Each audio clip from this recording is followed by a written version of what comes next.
Vous souvenez-vous de Pierre Humic, le lumineux maire de Bordeaux écolo, le grand pourfendeur de sapins Noël qui vomissait sa détestation des coupeurs de sapins de Noël au nom du culte à rendre à la déesse Terre. Disons-le clairement, avec ses déclarations abracadabrantesques concernant l'urgence de promulguer l'interdiction des sapins Noël, il nous avait fait bien rigoler et s'était couvert d'un ridicule qui ne l'a pas encore tué, hélas. Il a prouvé aux quelques Français qui pouvaient avoir encore des doutes que la politique est une chose décidément trop sérieuse pour pouvoir être confiée à des écolos gauchos.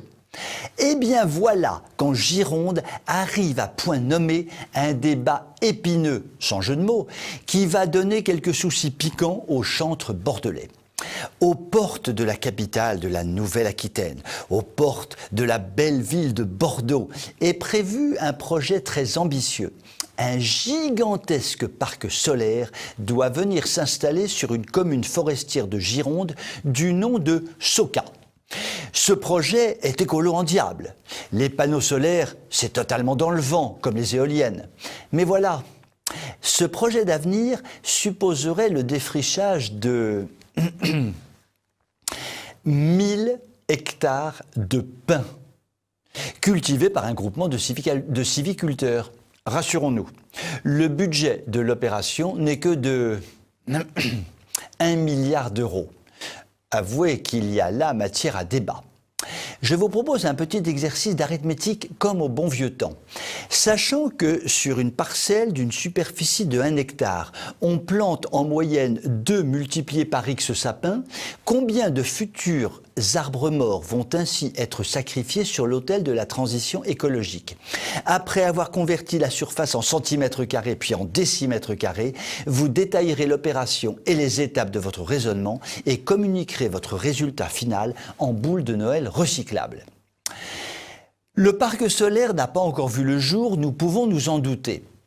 La Commission nationale du débat public, encore un bidule que j'ai découvert à cette occasion, va organiser une consultation sur ce dossier avec masques et gestes barrières bien entendu au cours du premier semestre 2021. Il est probable que seuls les vaccinés anti-Covid pourront y participer.